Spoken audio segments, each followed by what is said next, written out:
Professor, boa noite. Vamos dar início aí à apresentação do relatório da prática 2. O grupo é constituído por mim, Henrique, Lucas Carregal e o Juan.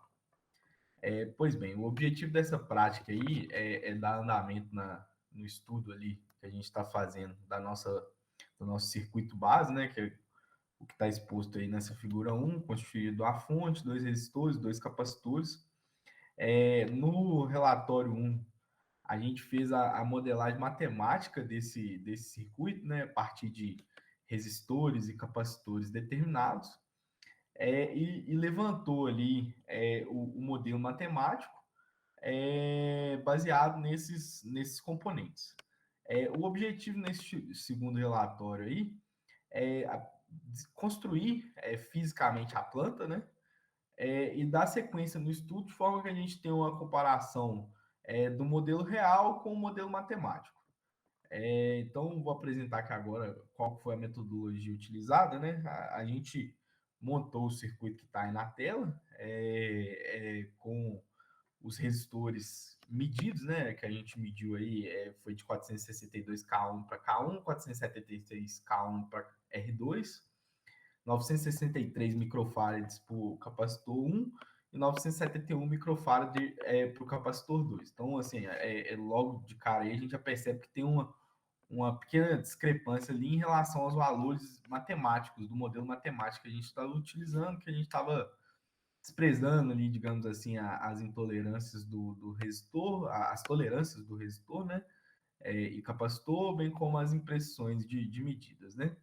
Então, conforme mostra a figura 3, a gente fez a montagem desse circuito, e a partir de então a gente vai seguir duas metodologias aí para levantar os dados, né, adquirir os dados dessa planta. A primeira aí foi a partir de um gerador de sinal, então a gente aplicou o sinal com o gerador de sinal e fez a análise através de um osciloscópio. E a segunda metodologia, a gente utilizou o software LabVIEW, né? E aí, através de uma placa de aquisição de dados ali integrada ao software, a gente aplicou o sinal que a gente desejava, que no caso é um sinal degrau, né? E coletou os dados também mediante essa prática. Na sequência, aí, o Juan vai apresentar aí como foi a parte do gerador de sinal, né? E depois eu falarei como foi a metodologia utilizada aí para o LabVIEW e, por fim, o Carregal vai apresentar a modelagem. Boa noite, professor. Sou o Juan. Eu vou apresentar aqui a parte da avaliação da planta a partir do gerador de sinais. Então, na primeira aula relacionada a essa prática, nós realizamos a avaliação a partir do gerador de sinais. Então, nós aplicamos o circuito que o Henrique apresentou, um sinal de tensão de amplitude quadrada, ali de aproximadamente 1,32 volts, e frequência baixa, 50 mHz, para que fosse possível a gente visualizar no osciloscópio aquele transitório do capacitor carregando. Então, por isso que a amplitude, a frequência estava tão baixa assim. E usando o osciloscópio, a gente captou ali, conectou o canal 1 na forma de onda de entrada e o canal 2 para medir a tensão no ponto V1, posteriormente no ponto V2. Os valores de tensão na entrada V, da tensão do ponto V1 e V2, a gente captou usando a função do osciloscópio que chama Save Recall. Eu vou apresentar aqui agora os resultados obtidos a partir do gerador de sinais. Então, nós, primeiramente, observamos a forma de onda durante o experimento, e foi essa apresentada nessa figura 9.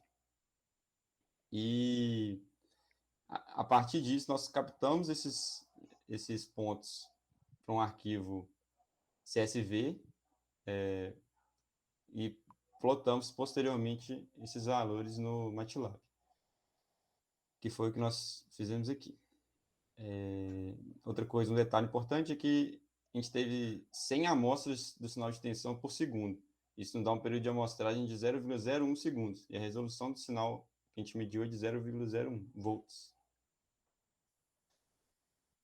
Então, como a gente pode observar, para a resposta temporal do sinal V2, como a frequência estava muito baixa, esse sinal saiu meio distorcido. O osciloscópio, durante a medição, devido a essa baixa frequência, a lenta excursão do sinal ao longo do tempo, ele acabou alguns valores distorcendo bastante, outros acabou perdendo o sincronismo.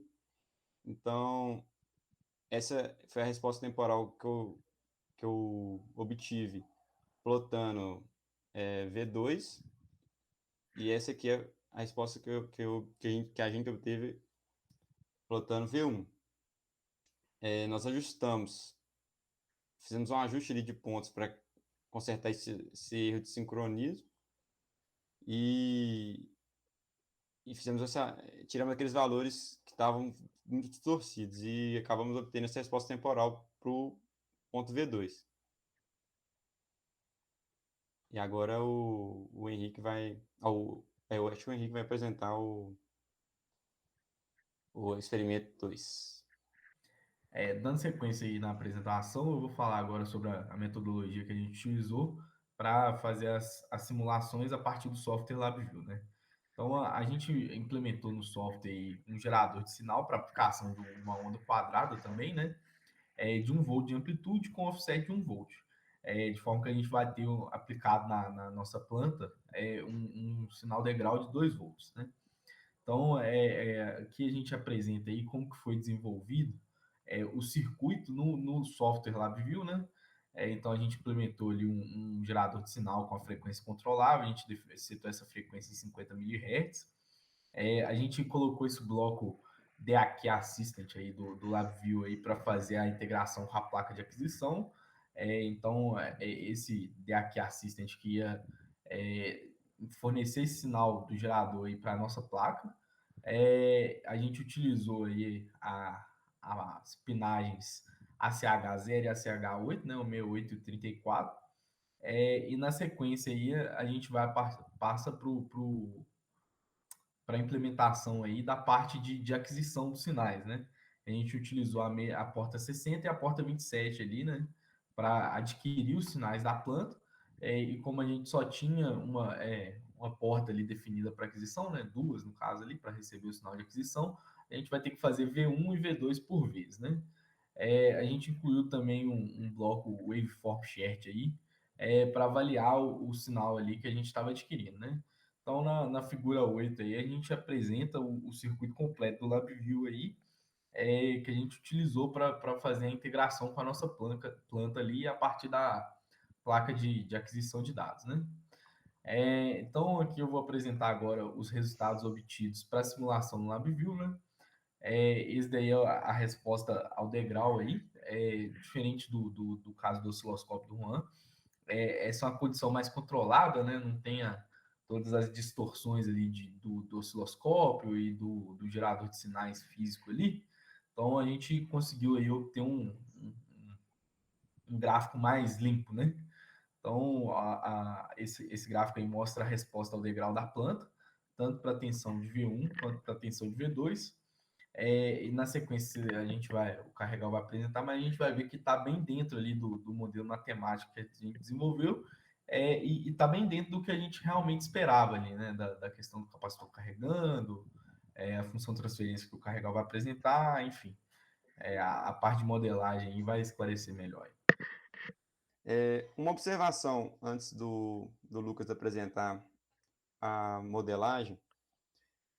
Foi aplicado no experimento no LabVIEW 2 volts de amplitude de entrada, e no caso do gerador de sinais a gente aplicou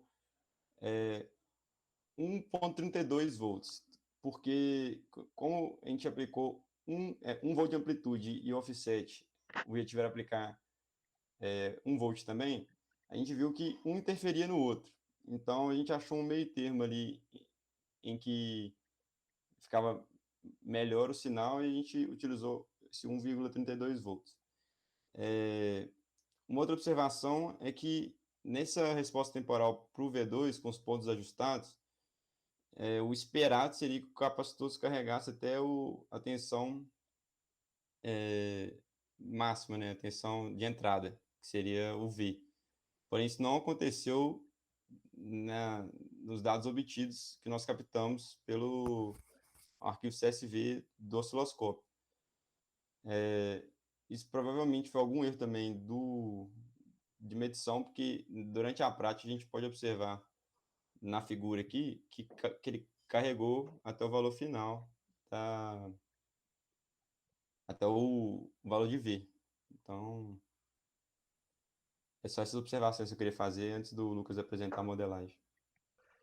Agora, apresentando a parte da modelagem, começando já pelo LabVIEW, onde a gente teve os dados mais, vamos dizer assim, certeiros, mais próximos, mais limpos, a gente consegue ver que pelo o formato do nosso sinal aqui, que a gente conseguiria aproximar a tensão V1 e V2 por uma função de transferência de ordem 1 com um atraso.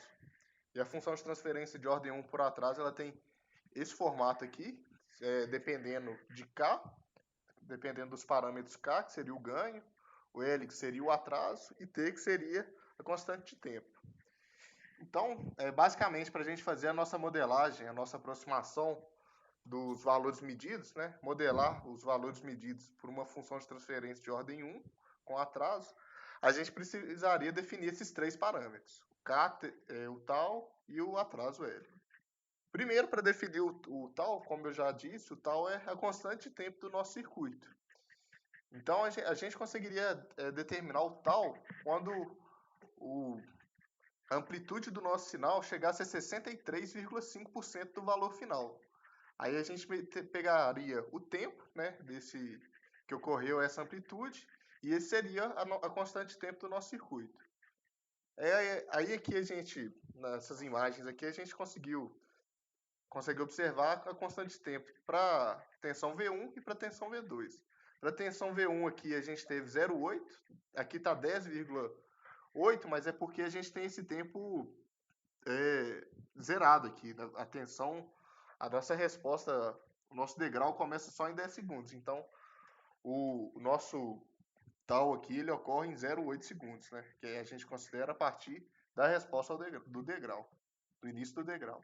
Já que para tensão V2, a gente teve 1,4 de constante de tempo. Então, definido o tal, encontrado a constante de tempo do nosso circuito, foi necessário falta a gente encontrar tanto o K quanto o atraso. Para a tensão V2 aqui, o atraso a gente determinou da seguinte forma. Eu dei um zoom aqui na ponta do gráfico aqui, né, no comecinho da subida do gráfico, e é aquele período que a amplitude não variou significativamente, a gente vai considerar ele como um atraso. E aqui, no caso da tensão V2, a gente obteve um atraso de 0,1 segundos. E, então, para a tensão V2, o nosso L seria 0,1. Já para a tensão V1, a gente não conseguiu perceber aqui um período em que a tensão variasse de forma lenta, não variasse de forma significativa. Então, a gente definiu simplesmente para a tensão V1 aqui um atraso nulo. Logo, tendo todos os parâmetros, o parâmetro K, por fim, faltou o parâmetro K, né? Como a gente consegue observar aqui em ambos os gráficos, a resposta, a tensão V1 e V2, ela se estabiliza no mesmo valor da entrada. Com isso, a gente consegue ter uma relação de ganho unitário. Então, o nosso ganho K, para ambos os casos, vai ser no valor de 1. Com isso, definido o K, o tal e o L, a gente consegue obter um modelo, né, para cada uma das tensões, uma função de transferência que modela a resposta de cada uma dessas tensões. Aí seria que para V1, esse seria o modelo matemático, e para V2, esse seria a função de transferência que descreve a função V2. Né? Então, feito isso, a gente implementou essas duas funções de transferência no MATLAB e a gente obteve as seguintes respostas. Para a tensão V1 aqui, ó, a gente consegue ver que a real aqui em vermelho, em laranja, e o modelo matemático, né, que está descrito por essa equação aqui, ele descreve uma curva bem próxima do que foi medido. Né? Então, a nossa aproximação para o V1 foi bem concisa. Já o V2, que a gente consegue analisar nesse gráfico aqui, a aproximação a gente pode dizer que foi melhor ainda, porque a gente consegue ver que a curva amarela, que seria a própria aproximação, né, o modelo, ela se aproxima bem mais dos valores medidos. Então a gente conseguiu ter uma aproximação razoavelmente próxima. Agora o Juan vai estar explicando aqui sobre a aproximação para o gerador de sinais aqui, que foi bem parecido com o que a gente fez. Então, para a gente obter um modelo para representar a variação da tensão V2 no caso do experimento com o gerador de sinais, que foi colhido pelo osciloscópio, a gente realizou o mesmo procedimento que o Lucas explicou anteriormente, só que para aquela forma de onda, essa aqui, para essa resposta temporal, com os pontos ajustados do sinal V2. Então, a gente fez só para o V2 essa modelagem. E a gente pode observar que o K, diferentemente do deles, não deu 1 no nosso caso, porque no capacitor, no nosso caso, nos dados que a gente captou, não estava chegando na tensão de entrada. Então, ficou ali 87% da tensão de entrada. Então, o K 0,878. O tal, que seria a constante de tempo, que é onde o sinal está 63,7% do valor final. Esse tal é 1,38 nesse caso aqui do gerador de sinais. E o L, que seria ali o tempo de atraso, né? A gente observou que seria 0,27 para esse caso. Então, a gente fez a função transferência, que modela esse comportamento e simulou, aí plotou no MATLAB os três juntos, né? Tanto o sinal de entrada V, dessa onda quadrada, o modelo do V2 e o V2 obtido pelo osciloscópio. Então, a gente obteve uma aproximação próxima. Pelo gráfico, pelos esses valores do osciloscópio assim, não estarem tão limpos, foi um pouco pior do que as aproximações obtidas no caso do software, né, que eles usaram. Então é isso, o Carregal vai apresentar aí uma comparação entre o modelo real e o modelo matemático. Então aqui, dando continuidade à análise da nossa aproximação, a gente vai comparar agora essa aproximação que a gente fez aqui com os dados coletados do LabVIEW, com essa que a gente conseguiu modelar nessas duas funções transferências, com o modelo matemático da atividade 1, que a gente calculou usando valores de resistores e capacitores conhecidos, e a gente calculou a função transferência matematicamente, sem ser de forma simulada.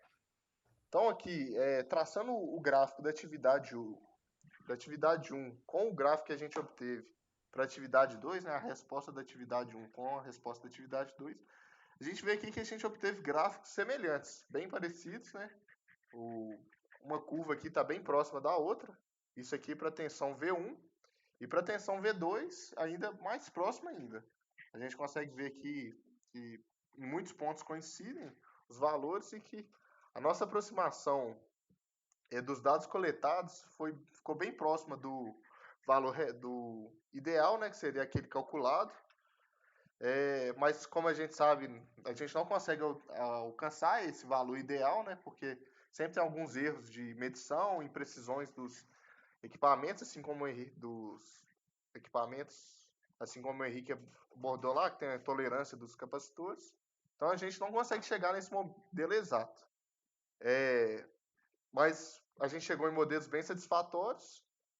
Então a gente consegue concluir, por fim, né, que a gente conseguiu cumprir com a maioria dos nossos objetivos, né, com todos os nossos objetivos, na verdade, tendo em vista que a gente conseguiu aproximar, modelar os dados coletados tanto no gerador de sinais quanto coletados pelo LabVIEW por funções transferências, e ainda assim conseguimos comparar essas modelagens feitas a partir dos dados coletados com aqueles modelos matemáticos calculados na atividade 1. Com isso, a gente concluiu todos os objetivos e damos início à nossa apresentação da prática 2.